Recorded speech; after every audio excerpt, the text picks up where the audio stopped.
Selamat pagi Bapak Ibu dosen, Bapak Ibu guru pamong. Saya Lucia Nole Atarodang akan memberikan video UKIN saya dengan menerapkan model pembelajaran Discovery Learning pada materi pola bilangan kelas 8 di SMP Negeri 1 Atap 92B.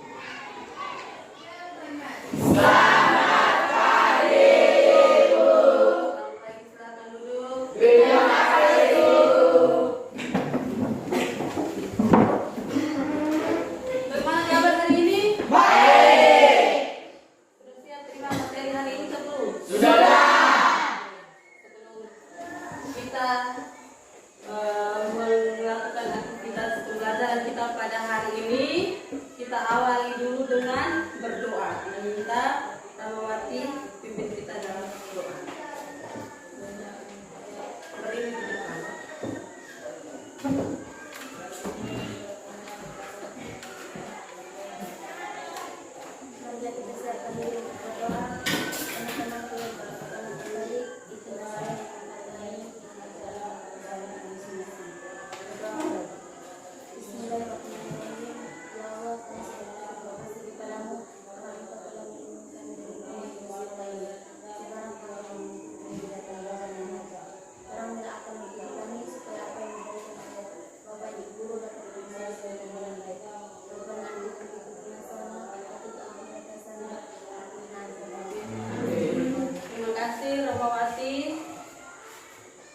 Sudah memimpin kita dalam doa. Sebelumnya, siapa yang tidak masuk hari ini?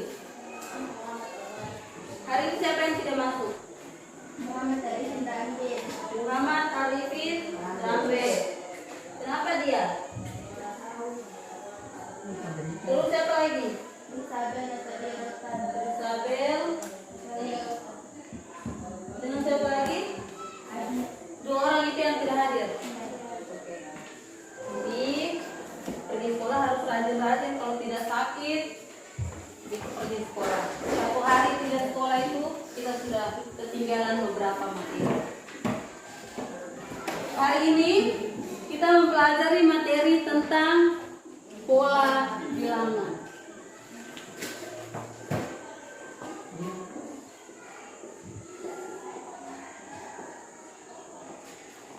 Ada yang pernah dengar tentang pola bilangan kah?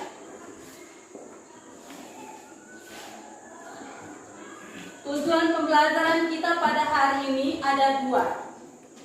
Yang pertama, kita menentukan suku selanjutnya dari suatu barisan bilangan dengan cara menggeneralisasi pola sebelumnya.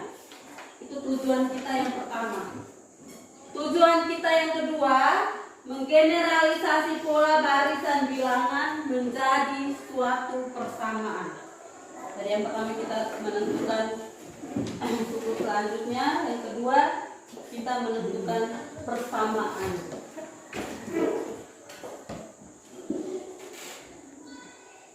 Ada yang masih ingat dulu kelas 7 kita belajar tentang bilangan. Ada yang masih ingat jenis-jenis bilangan? Oke, Abdullah Imran. Bilangan bulat. Bilangan bulat. Ada lagi? Bilangan genap. Bilangan genap. Masih ada lagi? Bilangan ganjil. Bilangan ganjil. Masih ada lagi kah? Bilangan asli. Bilangan asli. Oke, tepuk tangan untuk kita semua. Kalau bilangan bulat itu ada berapa? Kelas 7. Bilangan bulat itu ada bilangan bulat apa dengan apa? Bilangan bulat negatif dan bilangan bulat positif. Bilangan bulat itu ada dua, bilangan bulat positif dan bilangan bulat negatif. Kalau bilangan asli dimulai dari angka berapa? 1. Angka 1. Kalau bilangan cacat 0. Dimulai dari angka 0. Ingat manfaat kita mempelajari materi pola bilangan itu ada beberapa. Manfaat yang pertama, kalau misalnya nanti Esolusa, Imran dia mau jadi seorang ahli, dia bisa menggunakan konsep pola itu untuk petir. Iya. Dari petir itu bisa diprediksi kalau kita tahu tentang bola Bola. atau angin topan. Terus dia juga bisa menggunakan bola untuk meramalkan suatu gempa bumi. Dari gempa bumi terjadi itu bisa dideteksi. Itu ada beberapa manfaat kita mempelajari bola bilangan. Oke. Sekarang coba kita amati video berikut. Pernahkah teman-teman melihat rumus-rumus dalam ilmu eksak seperti 5N atau setengah N kali N kurang 1? Saya yakin semuanya pernah melihat itu. Rumus-rumus tersebut merupakan kalimat singkat sebagai bentuk generalisasi atau kesimpulan berdasarkan pola suatu kejadian. Lalu mungkin akan muncul pertanyaan baru. Apa itu pola? Pola adalah bentuk atau corak yang memiliki keteraturan. Lalu keteraturan seperti apa yang dimaksud? Hari ini kita akan mempelajari secara khusus bagaimana membuat generalisasi dari suatu pola pada barisan bilangan dan barisan konfigurasi objek. Dan untuk mengawalnya, mari kita lihat beberapa contoh pola yang mudah kita jumpai di lingkungan sekitar kita. Mari kita amati hubungan kamboja atau dalam bahasa ilmiahnya adenine. Kita hitung bersama jumlah kelopak setiap tembaknya. Misalnya ini 1, 2, 3, 4, dan 5. Atau yang ini 1, 2, 3, 4, dan 5.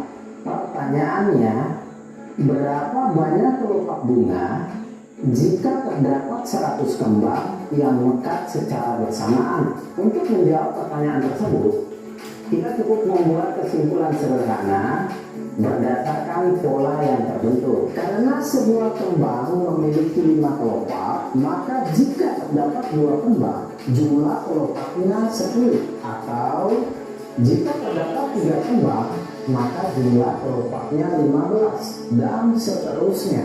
Berdasarkan keteraturan atau pola yang terbentuk, maka dapat disimpulkan bahwa jumlah kelopaknya dapat ditemukan dengan aturan 5N. Jadi, jika terdapat 100 kembang, maka jumlah kelopaknya adalah 5 dikali 100 sama dengan 500. Apakah semudah itu? Mari kita belajar dari kejadian berikut ini, di mana terjadi sekali saja perjabatan tangan bila terdapat 2 orang yang berjumpa. Namun akan terjadi 3 kali perjabatan tangan bila terdapat 3 orang yang berjumpa. Pertanyaannya, berapa kali terjadi perjabatan tangan bila terdapat 100 orang yang berjumpa? Untuk menjawab pertanyaan tersebut, mari kita lihat pola yang terbentuk, di mana ketika 2 orang bertemu, maka hanya terjadi sekali perjabatan tangan. Namun bila 3 orang bertemu, ternyata terjadi 3 kali perjabatan tangan. Demikian, jika terdapat 4 orang bertemu, maka terjadi 6 kali perjabatan tangan.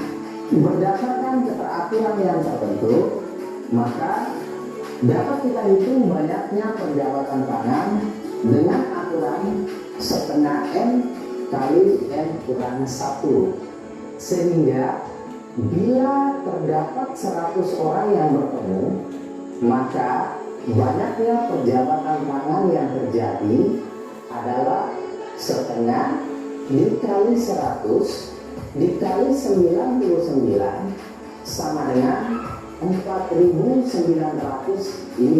kali perjabatan tangan. Sekarang kita kembali ke alam.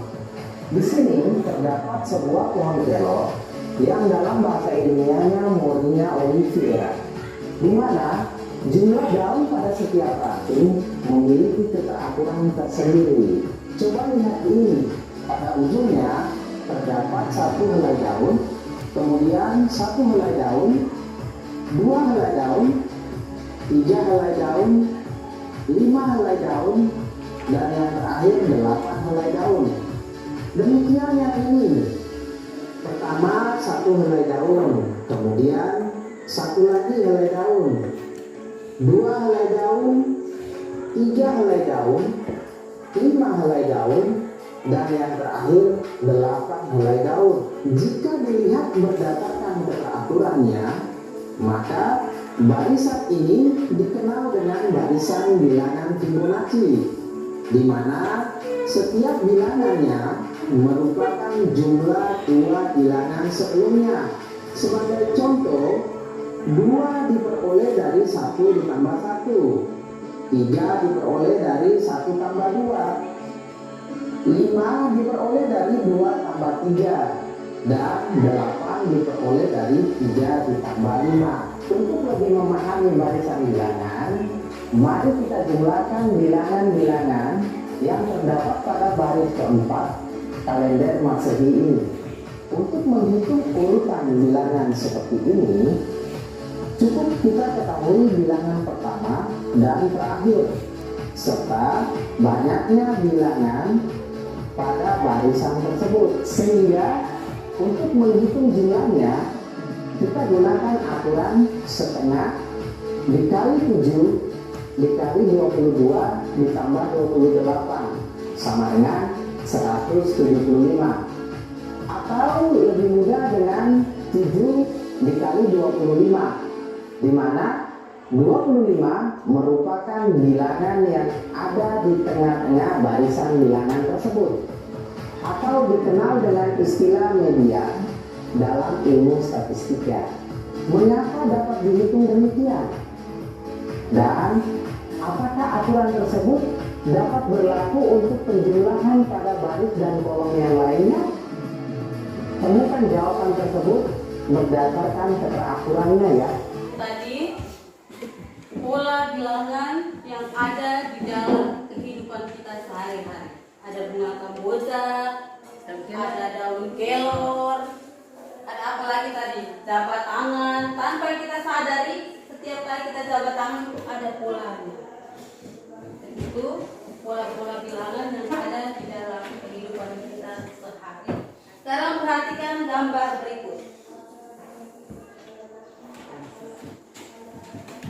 Ini gambar tumpukan kaleng susu yang disusun berdasarkan keteraturan.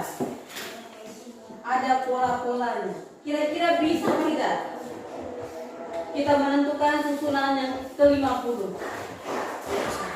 Hah? Tidak bisa. Kenapa tidak bisa? Banyak. Ya, kaleng 50 itu terlalu Banyak. Kita berhitung yang pertama di atas susun itu berapa? 1. Yang kedua? 2. Yang ketiga? 3. Yang keempat? 4. Oke. Bagaimana kalau ke 50 itu dia punya jumlah kalengnya ada berapa? Banyak tuh? Ya. Supaya lebih mudah kita bisa tahu berapa barisan atau susunan kaleng susu yang ke-50, Ibu akan bagi ke dalam 4 kelompok. Ada kelompok 1, kelompok 2, kelompok 3, kelompok 4, dan pembagian kelompoknya seperti tertera di layar. Sekarang kita ke kelompok masing-masing. Sudah di kelompok masing-masing? Sudah. Nanti Ibu akan bagi lembar tugas beserta di dalam LKPD itu ada beberapa pertanyaan tuntunan. Silakan diisi apa yang ada di LKPD, isi yang ada titik-titik itu diisi. Untuk mengisi titik-titik itu cari tahu di software buku paket.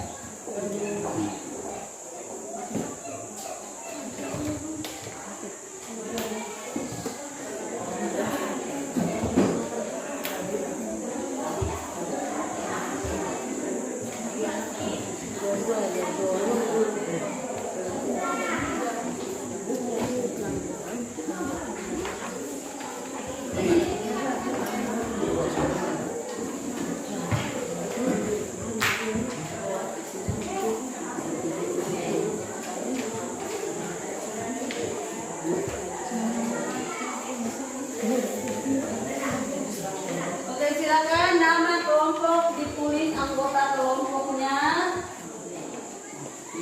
Setelah itu ada 2 aktivitas di situ. Ada kegiatan 1, ada kegiatan 2. Silahkan diisi, tetapi sebelumnya cari tahu dulu di dalam kalau punya buku-buku paket itu supaya bisa isi titik-titik yang ada di materi. Silahkan dikerjakan. Kita punya waktu hanya 50 menit.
Itu berapa nih? Berapa kali 4 kali berapa? 4 kali 4 20 4 kali 4 4 kali 4 4 kali 4 berapa? Berapa? 6.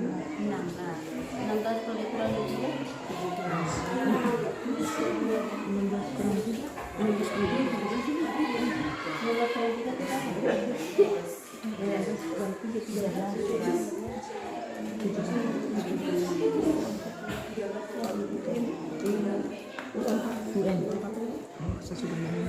ini kan dari atas kan kamu sudah perhatikan dia pola-polanya 4 kali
Sekarang kita mulai dari kelompok 1.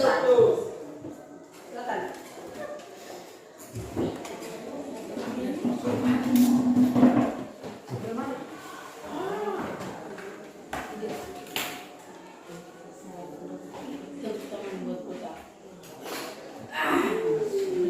Selamat pagi teman-teman.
Demikian hasil diskusi kami. Buka ruang untuk kelompok lain bertanya.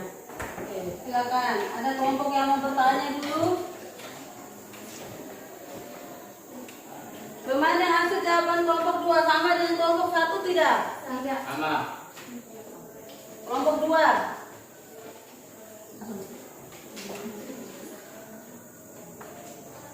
Kelompok 2 sama dengan kelompok 1 tidak? Coba agak pinggir sedikit supaya teman ya. Ada yang sama atau tidak? Jawaban sama atau beda? Sama Ibu. Kelompok 2. Kelompok 2 jawabanmu beda di mana? U4 Hmm? plus 2 4 kali 3.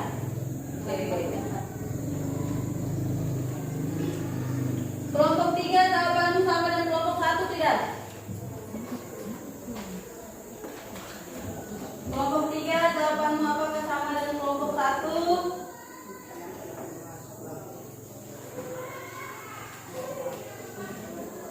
Kelompok 3 sama. Kelompok 4 sama. Oke. Kelompok 2 saja yang berbeda. Sekarang kita perhatikan. U4 sama dengan 4 tambah 4 tambah 4 tambah 4. 4 ada berapa kali nih? 4. Berarti 4 kali 4 kurang 3. 4 kali 4 sama dengan 16. 16 kurang 3 13. Bisa kelompok 2? Oke, tepuk tangan untuk kita semua. Silakan duduk. Terima kasih. Jadi ada sedikit kekeliruan di kelompok 2 yang 4 ada 4 kali. Sekarang kelompok 2.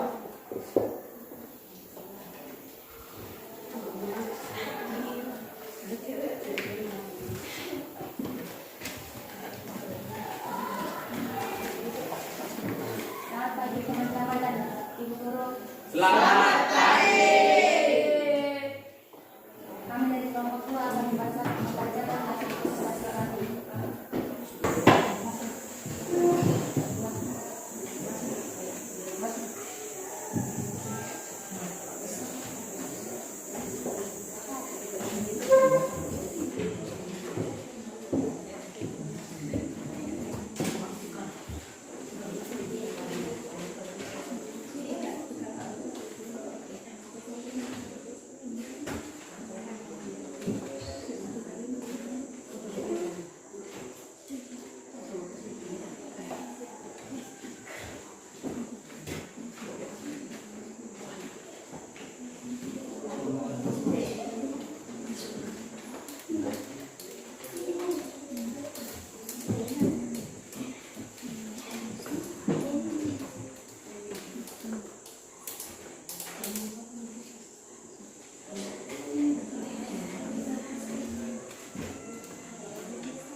Demikian hasil diskusi kami.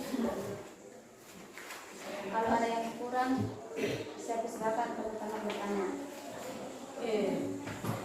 Silakan, ada yang punya jawaban berbeda dengan kelompok 2K? Kelompok 1 jawabannya sama atau beda? Sama. Kelompok 3 ada jawaban yang berbeda kan? Sama. Kelompok 4? Sama. Oke, tepuk tangan untuk kita.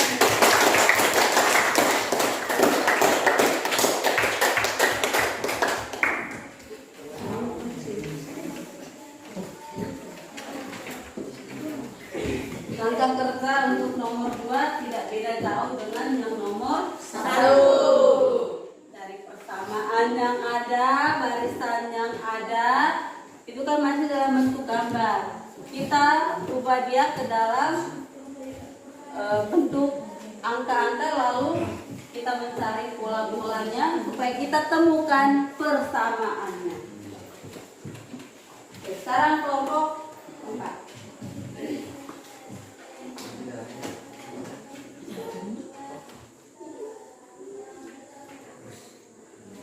Selamat pagi. Kami dari kelompok 3 ingin menyampaikan hasil diskusi kami.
Demikian hasil diskusi kami. Teman-teman, apa ada yang lagi kurang? Silakan. Kelompok 1 jawabanmu sama tidak dengan kelompok 4? Sama. Oke. Sama. Tepuk tangan untuk kita semua.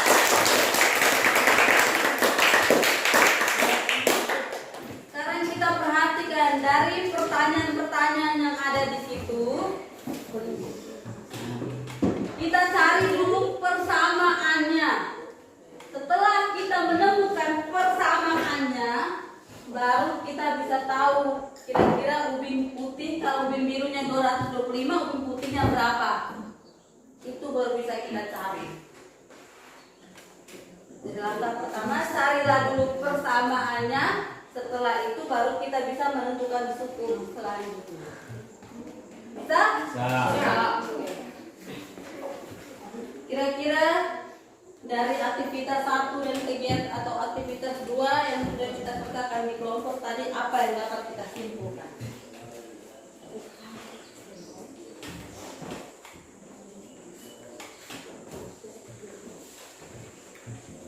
Untuk menentukan rumus suku ke N atau menggeneralisasi pola barisan bilangan konfigurasi objek, kita harus cari dulu hubungan antara bilangan yang pertama dengan bilangan kedua, kedua dengan ketiga, ketiga dengan keempat. Seperti soal yang ini, bilangan pertama dengan bilangan yang kedua, kedua dengan ketiga, ketiga dengan keempat. Sekarang kita perhatikan, bilangan pertama 8, kedua 12, 8 ke 12 dia tambah 4. Dari 12 ke 16 juga dia tambah 4. 16 ke 20 juga dia tambah 4. Selalu bertambah 4. Dari langkah pertama kita harus cari dulu hubungan antara bilangan-bilangan. Setelah kita temukan, barulah kita dapat rumus suku ke N-nya. Setelah itu baru kita bisa tahu kira-kira N-nya berapa kalau ubin birunya 225. Maka ubin putihnya berapa? Bisa? Sekarang kita kembali ke tempat duduk masing-masing seperti awal mula. Setelah itu, Ibu akan memberikan beberapa soal. Nanti kita kerja secara individu. Individu itu artinya kerja sendiri-sendiri. Supaya Ibu ambil nilai terkait pemahaman tentang nilai. Sekarang sudah di tempat duduk masing-masing. Sekarang keluarkanlah kertas 2 lembar. Kertas 2 lembar.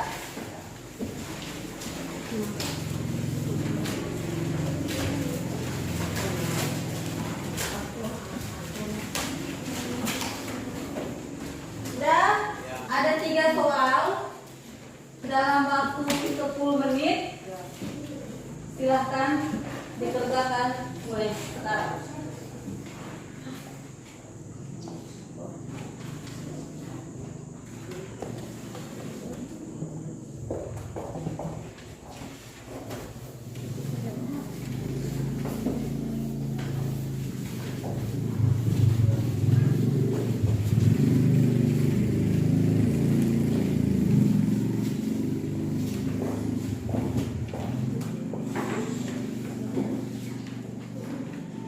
Jangan lupa nama jelas.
kira-kira apa yang belum dipahami?